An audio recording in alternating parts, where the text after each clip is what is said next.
When the narcissist bully boss thinks you're academically superior. That's the title of this video, how to outsmart them without losing your shine.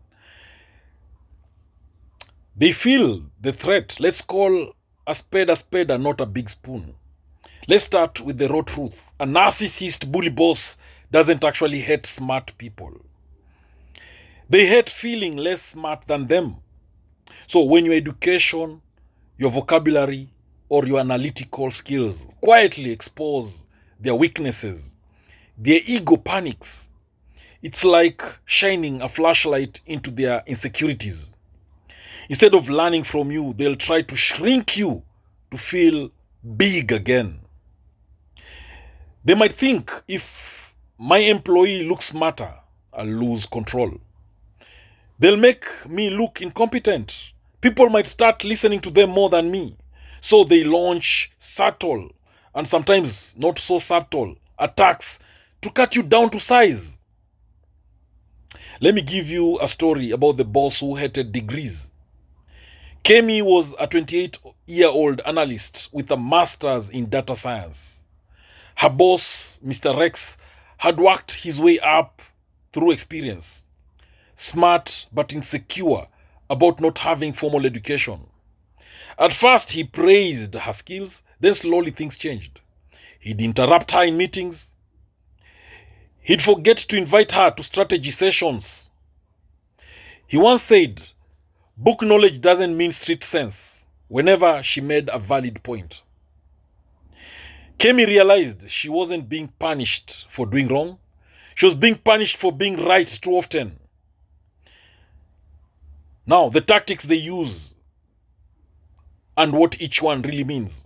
So let me give you some common tricks these narcissist bully bosses will pull when they feel you are academically superior, plus what each move actually reveals. Tactic number one, they'll undermine your credibility in subtle ways. They'll drop little digs to make others doubt your intellect or reliability. They'll say she's book smart but not practical. They'll say he overthinks everything. They'll say they're not a team player, they're too theoretical. Now what it means, they're afraid others will see your expertise and value you more than them. So they chip away at your credibility before you shine too brightly. So how to outsmart it? Translate your expertise into simple, practical language during meetings. Let your results speak louder than your degrees. When someone compliments your work, share credit publicly. Thank you, the team's feedback helped shape that idea. This confuses the narcissist. Humility disarms their jealousy. Tactic number two, taking credit for your ideas. They'll nod when you share something clever. Then repeat it later as if it was their own. Now what it means, they crave admiration but lack substance. You supply the brains, they supply the bravado. How to outsmart it? Always document your ideas in writing, in emails, in memos. Use gentle timestamps.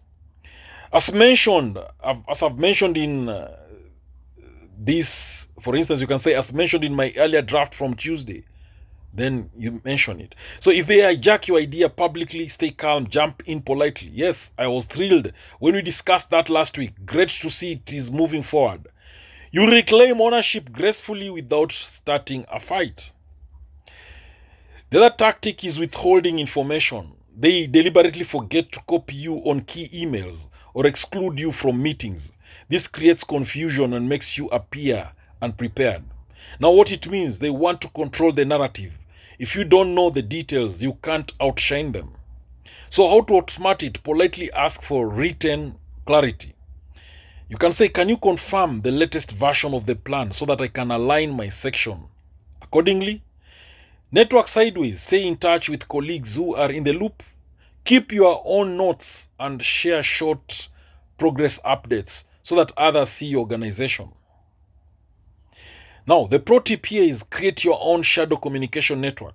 A 2-minute chat with a colleague after meetings keeps you 5 steps ahead. Now, the other tactic they'll use is public humiliation or mocking. They might mock your education in front of others. We don't need a PhD to understand this. Now, here comes the professor again. That's what they'll say. So what it means, they feel small and threatened. Mockery is armor for their insecurity. How to outsmart it? Respond with calm humor, never anger. Don't worry, I'll keep the lecture short. Just one PowerPoint slide. Everyone laughs with you, not at you. Humor breaks their control and wins allies without conflict. The other tactic is assigning new menial tasks. They might dump low-skill tasks on you, things far below your qualifications to put you in your place. What it means, they are testing whether they can humiliate you into obedience. How to outsmart it? Do the task flawlessly, but don't document your actual expertise elsewhere. After completing it, ask for higher value assignments. I finished the report you requested early. I'd like to help on the new project. I have experience in that area. Use performance reviews to highlight your true skills. The secret, when you handle small tasks efficiently and position yourself for bigger ones, they can't justify holding you back. The other tactic is setting you up to fail. They give impossible deadlines and clear instructions or conflicting orders, then pounce when you struggle. What it means is that they want proof that you're not as smart as you seem. So how do you outsmart it? You get everything in writing, just confirming you'd like both reports by Thursday. That's a tight turnaround. Shall I prioritize one? So when you clarify like this, they can't later say, that's not what I meant. So if you fail due to unrealistic demands, your documentation becomes your shield. The other tactic is silent sabotage. Sometimes they don't yell.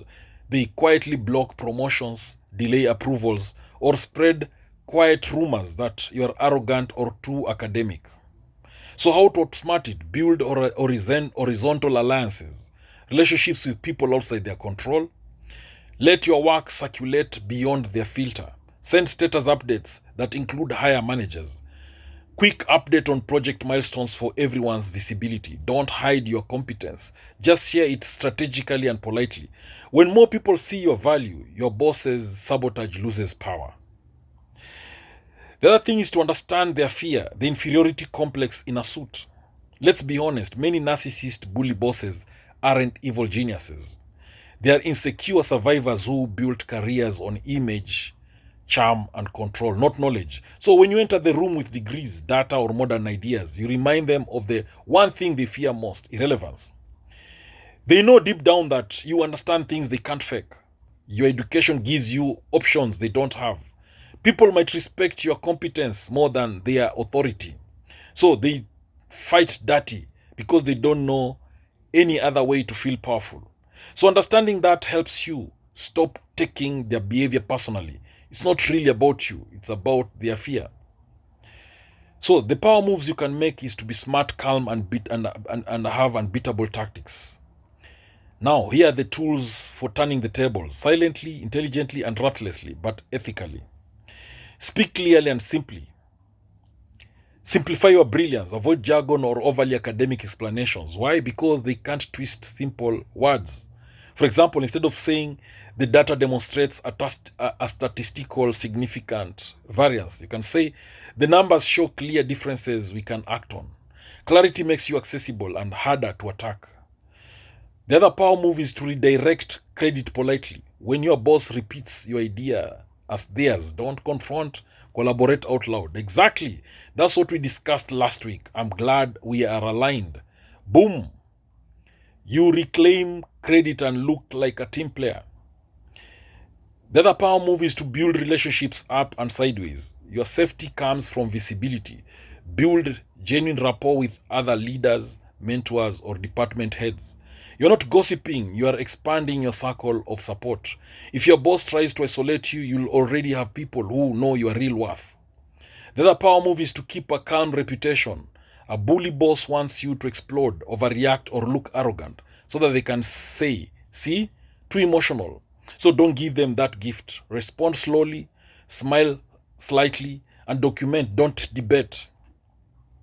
Calm professionalism is their kryptonite. The other power move is to turn their fear into motivation. They fear your intellect, so keep learning, keep shining, but channel it into strategic growth, not public showdowns. learning things they can't control, like new technical tools, certifications, or cross-departmental skills. The smarter you become quietly, the more options you'll have when you are ready to move up or move out. Now, the secret victory is outlasting and outgrowing them. The ultimate revenge is not beating the narcissist at their own ego games. It is outgrowing them. Let me give you a story. Nathan's manager constantly belittled his MBA. Books can't teach leadership. He'd sneer. Nathan didn't argue. He just kept producing clean results, sending polite updates, and building connections across departments. 1 year later, a director from another division who'd quietly noticed Nathan's work offered him a promotion. When he resigned, the bully boss muttered, "You think you are better than me?" Nathan smiled and said, "No, I just found a place where my skills fit better." Now that's the real win. Shine quietly and stand tall. When your narcissist bully boss sees your intelligence as a threat, remember their behavior says nothing about your worth, only about their insecurity. Keep your integrity, stay calm and factual. Turn every attack into data, and never apologize for being smart, because one day they'll still be fighting for control. And you'll be far ahead, winning by staying wise, steady, and unshakably self-respecting. Now, let me give you a quick survival checklist. They'll try to undermine your intellect. Now what you do, what they'll do is they'll mock you, they'll interrupt and exclude you. They'll exclude you to undermine your intellect. So what you do is to simplify language, let results talk. Another challenge is that they'll steal ideas. So they'll present your work as theirs. What you do is to timestamp ideas and reclaim credit gracefully. They'll also withhold information. What they do, they will leave you unprepared. What you do is to ask in writing and build side networks. They'll also humiliate you publicly, shout at you, but what you do is to stay calm and use humor. They'll also give you menial tasks. What they do is they'll want to teach you humility by giving you menial tasks. So what you do is you do them very fast, then ask for higher roles. The other challenge is that they'll set you up for failure. What they do, they give conflicting orders. So what you do is to clarify and confirm by email. The other challenge is that they'll sabotage you silently. What they'll do, they'll smear your image. But what you can do is to build allies, visibility, and documentation. In short, when a bully boss thinks you are smarter, you already have the upper hand.